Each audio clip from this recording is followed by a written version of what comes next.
This series contains real stories from people affected by a poisoning outbreak, including severe illness and death. Some moments may be difficult to hear. This podcast discusses medical and food safety topics, but it is for education and storytelling only. It is not medical advice and makes no claims about the safety of any food. If you are concerned about a possible poisoning or the safety of any food, contact your local poison center for free personalized medical advice. In the U.S., that number is 1-800-222-1222. The views and opinions expressed on this series represent the people speaking them and not any organization they are affiliated with. Now, what you are about to hear is not a retrospective summary of a poisoning outbreak.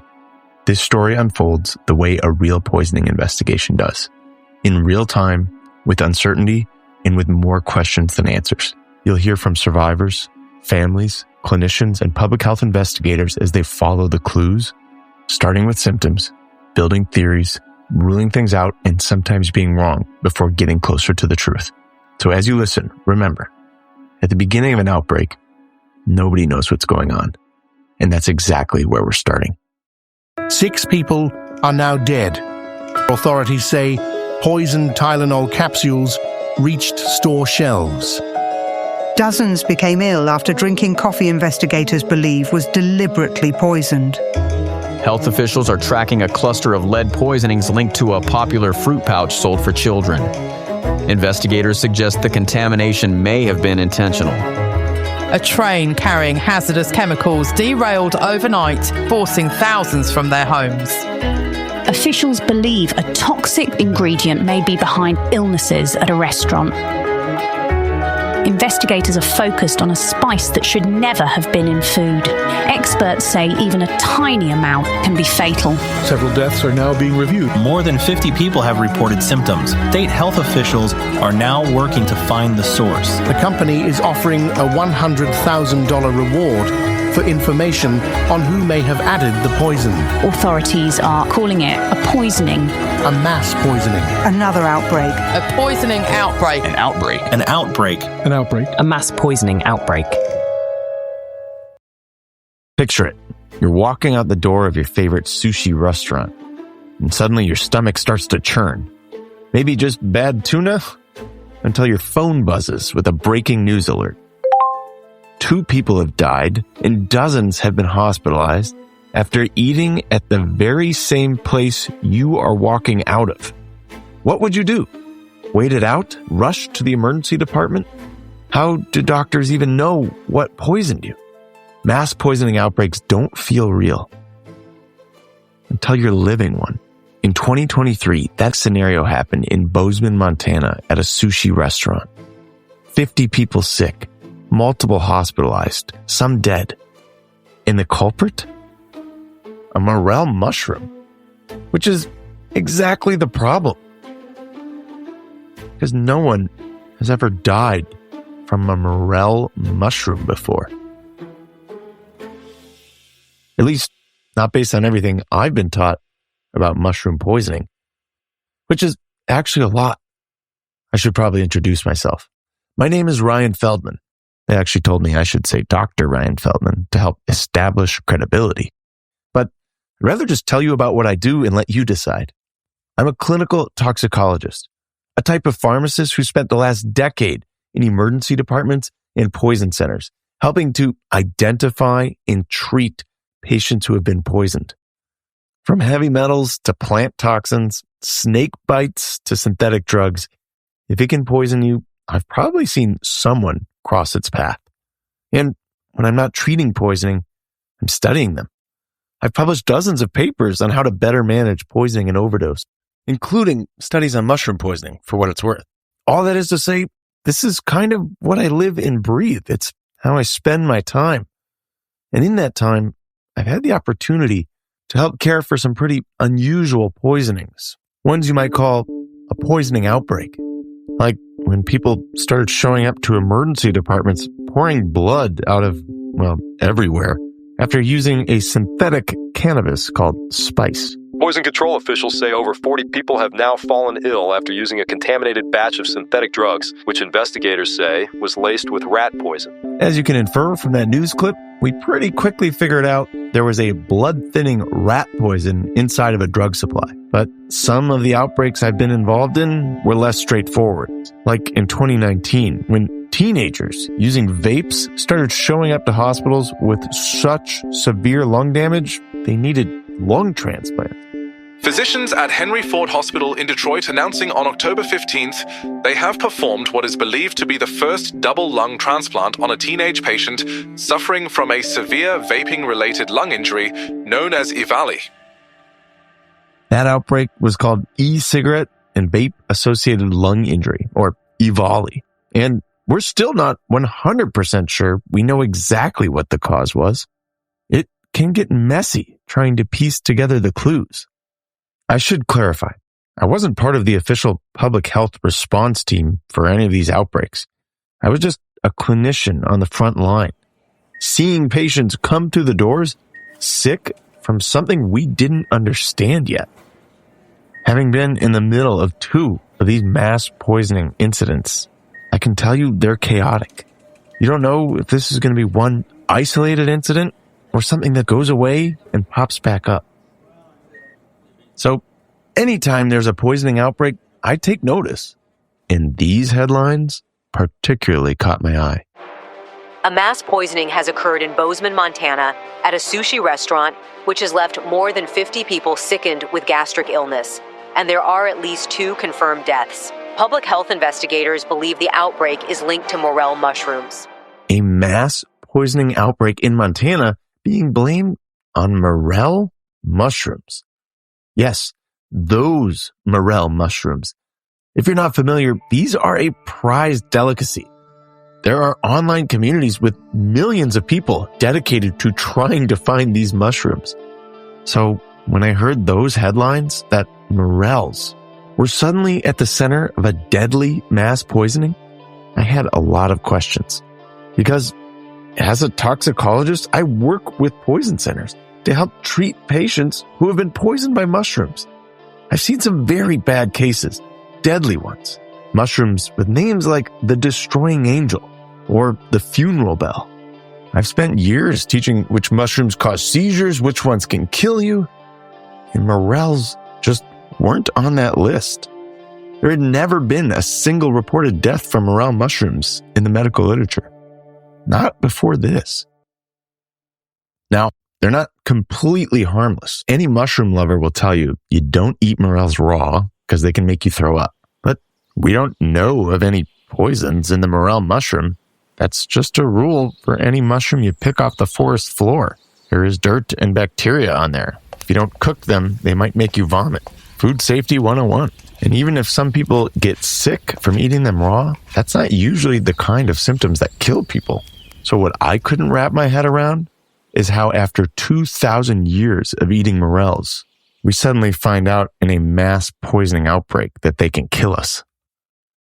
Something is not adding up, unless maybe it wasn't the morel. There are a lot of possibilities that come to mind when I hear about a mass poisoning at a sushi restaurant. I mean, we've seen outbreaks like this before from bacterial contamination alone. Tonight, the Canadian Food Inspection Agency has issued a recall for Bakido Peak brand enoki mushrooms, citing serious concerns around possible listeria contamination. In fact, there were 6 recalls for enoki mushrooms just last year. But there are dozens of other possibilities, and they don't have to be bacterial. Perhaps there was a mushroom in the sushi, but not the one they thought. A mix-up with a poisonous mushroom like the death cap could certainly cause such an outbreak. In fact, it's doing so in California right now. The California Department of Public Health says the toll from death cap mushroom poisonings during this outbreak has risen to 4 deaths, with more than 30 poisoned and 3 patients requiring liver transplants. And mushrooms aside, there are plenty of other culprits. A toxin could have slipped in through a spice, something that's actually caused mass poisonings before. In 2023, a restaurant in Canada unknowingly poisoned their patrons when a spice labeled as sand ginger turned out to be contaminated with aconite, a deadly toxin. Tonight's top story: authorities are investigating a mass poisoning in Markham after multiple restaurant patrons collapsed and several were hospitalized. Investigators now believe a toxic herb, aconite, may have been mistakenly used in the food. Or maybe it wasn't an accident at all. There are plenty of cases of spiking a common food source with poison to cause an outbreak. Today marks the 20th anniversary of a mass poisoning at Gustav Adolf Lutheran Church, where 16 churchgoers were poisoned after drinking coffee that had been spiked with arsenic. And it doesn't have to be poisons you'd find in an Agatha Christie book. Even mushrooms have been used as a murder weapon. Court officials report Erin Patterson has been convicted in the deaths of 3 relatives and sentenced to life in prison after prosecutors say she served a meal of beef Wellington prepared with poisonous death cap mushrooms. So if we want to understand how an edible delicacy, the morel mushroom, is suddenly at the center of a fatal mass poisoning, whether it's bacteria, a mushroom mix-up, chemically contaminated food supplies, murder, or a mushroom consumed for thousands of years suddenly starting to kill people, we're going to have a lot to unpack. And in this podcast, that's exactly what we're going to do. Because outbreaks like this don't just affect the people involved. They change how all of us live, even you. They all have something to teach us, but their stories are buried in medical journals or public health data. So we're going to hear the story of this outbreak, not from some report, but directly from those who lived it. And together, we'll figure out what really happened, what it means for all of us moving forward, and what it can teach us about responding to the next outbreak. And as we do that, we're going to answer a question that's been eating at me. How does a mushroom that's been eaten for centuries suddenly start killing people? I've been trying to think about this since this whole thing came up, and here's my recall of it. That's Oella, a Montana native, a healthcare worker, and she's been living in Bozeman for 41 years with her husband. She also happens to be a big fan of sushi and was one of the people who became poisoned after eating at this restaurant in Bozeman, Montana. I wanted to hear exactly how this outbreak started, and Oella was happy to let me know. I remember it was a Monday. So my lovely husband of 41 years was retired, and he would often go pick up sushi for takeout for us on Monday. Her husband grabbed their usual takeout sushi from their favorite spot in Bozeman. We almost always get the chef's special. So I'm eating the sushi, and I remember commenting, "Are those morel mushrooms in there?" Were you excited when you saw the morel? Yeah, I'm a forager. I go foraging for morel mushrooms. Oh, it's got morel mushrooms in it, you know? And I think I ingested that whole sushi roll. You know, it's about 8 pieces of sushi. It's not a ton. This was at home, sitting on the couch. I had eaten the sushi, and we were watching a little TV, and it was about, 20 minutes or so later, I started getting that salivation. And I said to my husband, I said, I'm all of a sudden very nauseous. It was really fast. I stood up and walked to the bathroom and fortunately sat down on the toilet and grabbed the garbage can. And I emptied everything from both directions. And that plastic bag that was in the garbage, when I pulled it out and took it outside, had to have weighed 3 pounds. I've never had that before. I've never been that sick. Oh, it was just nasty. That's the only time I threw up. The rest of that evening until about 4 o'clock in the morning, I had severe liquid diarrhea. And, you know, if I was laying in bed, if I tried to roll over, even a sip of water would trigger a bowel movement. I want to thank Oella for sharing her story, because it gives us a window into what it felt like to be one of the people impacted by this outbreak. And she wasn't alone. When you zoom out and look at the CDC data, 90% of victims reported the same thing: rapid onset, nausea, vomiting, and diarrhea. Over half of them within 1 hour. Now, if you're in healthcare and you hear that story, sushi, rapid onset, violent gastric symptoms, you're probably thinking the same thing I did: foodborne bacterial illness. And I'm not the only one. Let me bring in a colleague of mine, Dr. Matthew Stanton, or Matt, as you'll hear me call him. Hi, Matt Stanton, clinical toxicologist at the Wisconsin Poison Center and one of the clinical associate professors at the MCW School of Pharmacy, much like yourself. Matt and I have worked together for a long time, even handled some poisoning outbreaks together. He's one of the first people I call if I need to bounce ideas off someone. I told him about this outbreak. Wanted to get his first impression. So, Matt, we heard Oella's symptoms: rapid onset, nausea, vomiting, diarrhea, sushi restaurant. What's the first thing that comes to your mind? Well, it's fish. Nothing jumps out at me like, oh, this is shocking. There's headlines about that all the time. Right. I read the CDC report, and at this restaurant, they had all these violations. Sanitary things. Why can't it be a bacterial foodborne illness? Exactly. And there's actually a lot of bacteria that can produce these types of rapid onset symptoms that Oella had. I don't want to make it a medical lecture, but actually, you have a degree in bacteriology, right? Do you know some of these? Yeah, I mean, the ones that come to mind are Staph aureus and Bacillus cereus, which Bacillus cereus usually grows on rice, so it makes sense to me. Yes, rice is a known vector for Bacillus cereus, which is a bacteria that actually produces its toxins right onto the food. So when you eat it, you develop symptoms like right away, much like what we're hearing. And in rare cases, there have been fatalities from Bacillus cereus. In Staph aureus, like you mentioned, a lot of people probably have heard of that bacteria, but it does the same thing. It pre-makes its toxins. So you rapidly develop symptoms when you ingest it.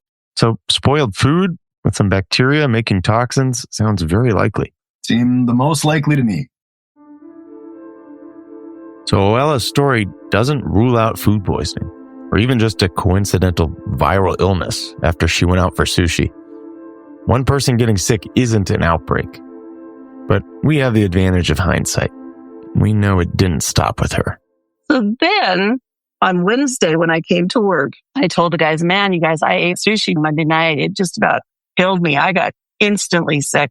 They weren't too concerned. And about 2 hours later, my coworker, he's a physician's assistant, he has lots of connections in the community. He comes in, he says, oh my God, I just got a call from my friend who works at the emergency room, and people are sick from eating sushi. 2 people have died. Multiple people sick from the same restaurant. And now people are dying? This has just become a poisoning outbreak with incredibly serious stakes. You have no idea how many people might be impacted. And we don't know what's causing it. If I want to understand what's at the center of this outbreak, I need to know what happened to the people who were hit the hardest.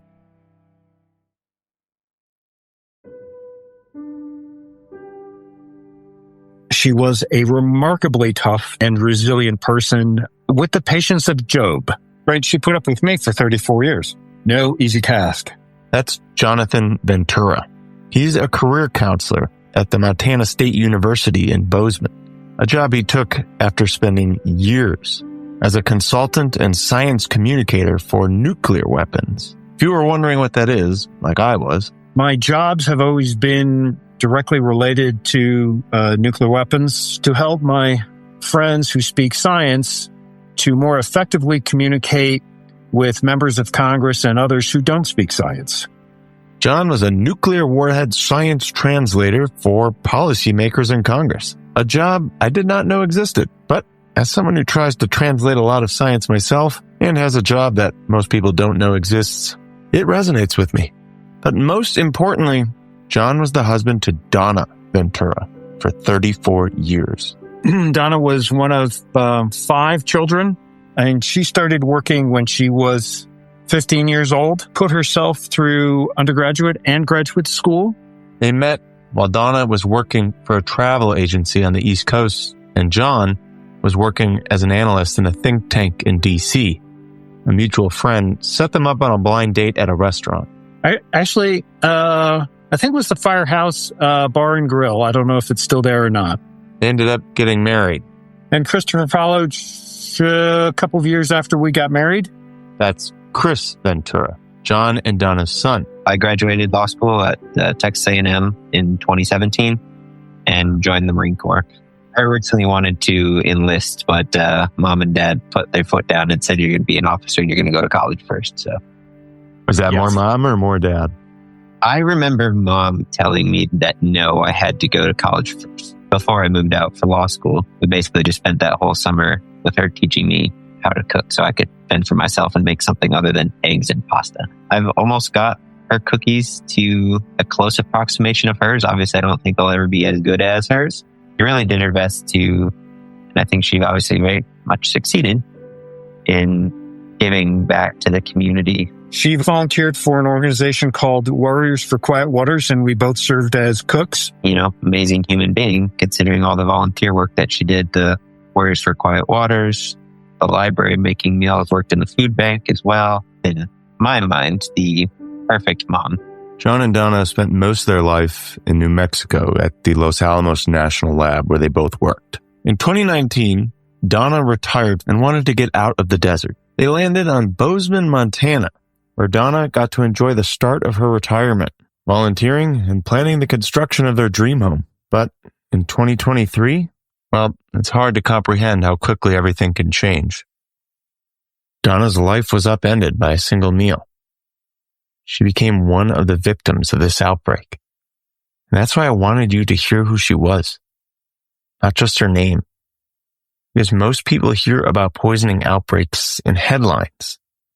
But behind each statistic is a story like Donna's, a wife and a mother, a person who cared for the community around her, and a hardworking person who is just starting to enjoy retirement. I think this was Monday. We had some friends up from Los Alamos. The woman actually was Donna's boss and is now the CFO for the laboratory. So she and her husband were up and we're in downtown Bozeman going, okay, well, where do we want to go for lunch? They end up choosing a sushi restaurant, the same restaurant Awella's husband would go to that day. Walked in, been there before.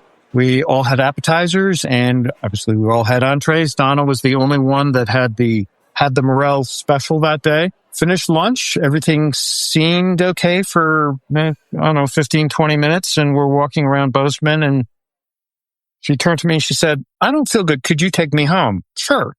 So drove home and, I would say within sort of the first hour and a half to 2 hours, I kept checking on her and she said, hey, would you go get me some saltines and some Pedialyte? So I ran out to the store and came back, and it was clear that she was getting sicker by the minute. And I finally said, I think you need to go to the hospital. And she agreed. I was going to drive her, but she collapsed while getting dressed to go to the hospital. And then I called the ambulance, and the ambulance was there pretty quickly. Got her out of the house and into the ambulance, and I followed the ambulance shortly thereafter. And I was sitting in the emergency room, in the emergency waiting room, and I heard code blue over the intercom, and I looked up, what does code blue mean? And that can't possibly be anything to do with Donna because, I've had food poisoning, and it was certainly never quite like that. But about 5 or 10 minutes after that, the doctors came out and said, did you hear that? And I said, I did. And they said, that was actually your wife. So her heart stopped. She'd had a heart attack, and they had resuscitated her. And so she went from healthy, happy, and actually I think this was Monday. Tuesday, she and I were going to get on a plane and go to French Polynesia for 2 weeks of sailing. So, our bags were packed, passports were ready to go, and it was pretty clear we weren't going to go anywhere. That night, it took a couple of hours before I could get to her room, and they did say, be prepared. It's pretty graphic. And it was. I think, pretty sure I called Christopher that night and said, you need to come home. And he was on a plane the next day. I was obviously scared and worried about her. And then a bit anxious, didn't sleep at all that night. Christopher and I were in her room every day. It was a bit of a roller coaster because, every couple hours when the nurses would come in and they'd get different test results back, that one thing would get better, but something else would get worse. And then it would flip-flop every few hours. So I will say I was happy to at least be there, though. When you hear that, folks had eaten at a sushi restaurant, the first assumption is it must have been bad fish. right? I mean, I think everybody sort of jumped to bad fish as the first likely culprit. It was pretty early on in the process where it wasn't so much the fish, but then it became a question of what about the mushrooms? Within a day or two, mushrooms became the primary culprit. And that's what I remember too. I mean, the hospital didn't come to us and say, oh, person X, Y, and Z are also here. They also ate this, but I don't remember how we heard about it, but yeah, we did hear that other people were sick. There was a lot of debate. Were these mushrooms provided by a recognized supplier, or were they brought in by a local mushroom hunter? Everyone seemed to be circling the same suspects. Maybe it was spoiled fish or a deadly mushroom mix-up. But the truth is, we still didn't have a clear culprit while Donna was in the hospital. And that's not unusual. In the early stages of a poisoning outbreak, the source is often a mystery. But even without answers, patients still need care. This is one of the hardest parts of any outbreak. Trying to treat people when you don't even know what you're fighting. John shared with me that Donna received many different therapies, some targeting other mushrooms, but unfortunately, the cardiac arrest had caused significant damage. So she went in on Tuesday, so she was basically in intensive care for 12 days. Sort of near the end, when I thought things were going bad, brought my golden doodle to the hospital, and the dog knew instantly. She hopped up on Donna's bed and made herself into this long, skinny dog and basically slept facing Donna. Donna recognized that she was there. For sure, that brought her some comfort. I'm so happy to hear. I mean, it was remarkable to see. Just sat there or laid there and just looked at her. Because she couldn't talk because of the damage to her trachea, Christopher, who came up with the idea of, well, let's give her a magic marker and some white paper and a clipboard, and she could write notes to us. And then she wrote her final note to me was 3 words: I love you. And her final note to Christopher was, I love you, Mr. C.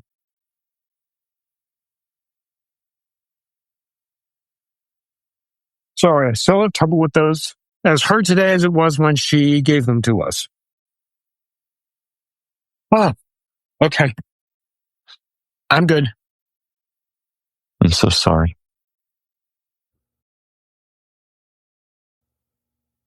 After that, we talked about what it's like to lose someone to something like this and what life looks like after. Every person we dealt with at the hospital, at the care team that was set up for Christopher and I to help us navigate this process, I thought they did an excellent job. The nursing staff was wonderful. Friends and family, super important to help sort of get through the process. Friends from Los Alamos, hundreds of emails from our colleagues, lots of kind words from strangers, which helped. I had my wedding ring and her wedding ring welded together, which I now wear around my neck. And I took it to a local jeweler, and I came back when they called and said it was done. And I said, hey, I owe you guys some money.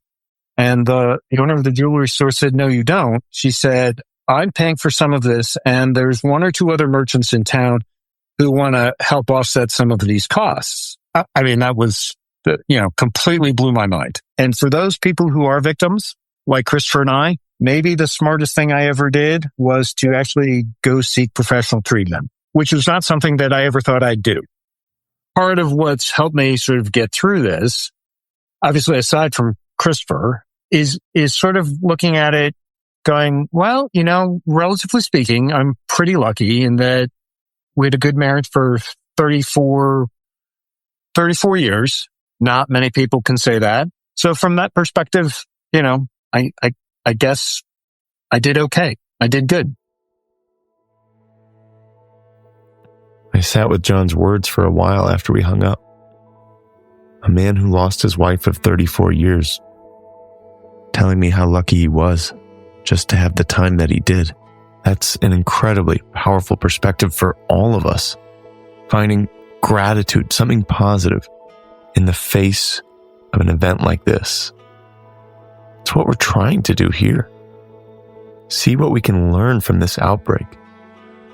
Because if we can understand what happened in Bozeman, we can recognize it sooner next time, respond faster, change the outcome, or maybe even stop it before it ever happens. I'm incredibly grateful to John and Chris for sharing such a vulnerable experience and Donna's story, so we can all understand what's actually at stake in these outbreaks. But tragically, an outbreak doesn't stop at one person. While Donna was in the hospital, reports of other people getting sick fast were piling up, and they were all landing on the desk of one person. My name is Heather Demarest. As a communicable disease specialist, I was one of the lead local investigators at the Gallatin City County Health Department. And this is where the real work begins. In our next episode, we'll hear from the investigators who stepped into the middle of this outbreak to try to stop anyone else from getting sick and get to the bottom of what caused this, how far it had spread, and just how high the stakes really were. I got a call that they had a resident who was very sadly found deceased in his home, and he had eaten at the same restaurant. That's next time on A Morel Dilemma. This episode is dedicated to all victims of poisoning outbreaks and the ripples that are left beyond in the families and communities who cared for them. Thank you for allowing us to learn so we can protect those in the future. And a special thanks to Donna Ventura, whose memory is carried on by John, Chris, and the community who loved her. Stick with us for the next episode of this Morel Dilemma. If you are finding anything in this series valuable, the best way to support the show is simple. Leave a rating, write a review, and share it with someone who should hear it. This project is completely independent. No funding, no sponsors, no institutions. Just an effort to help people understand how poisoning outbreaks are identified, investigated, and hopefully prevented. If you'd like to support the show more directly, head to thepoisonlab.com/support to get access to all episodes early and ad-free, along with bonus episodes on other real-world poisoning outbreaks, including interviews with the team that stepped in to handle a mass aconite poisoning in Canada that left several severely ill, or interviews with the CDC investigators who went to Mozambique to find out what killed 75 people at a funeral when they all shared the same beer. You'll get to hear lessons from these outbreaks while also helping support the very real costs of making this completely independent, unfunded production. But however you choose to support the show, leaving a review or signing up or just being here, thank you for help sharing this story. Because this won't be the last outbreak, but maybe together we can recognize the next one sooner. This show is written and produced by me, Ryan Feldman. Music is from Pixabay, featuring artists Vera Miller, Driver Silver, Lexan Music, and Rocco Garibaldi. Audio production and sound design by Max McClellan, MKM Audio. This show is a production of Clinical Toxicology, LLC. 6 people are now dead. Investigators are focused on a spice that should never have been in food. And state health officials are now working with federal agencies to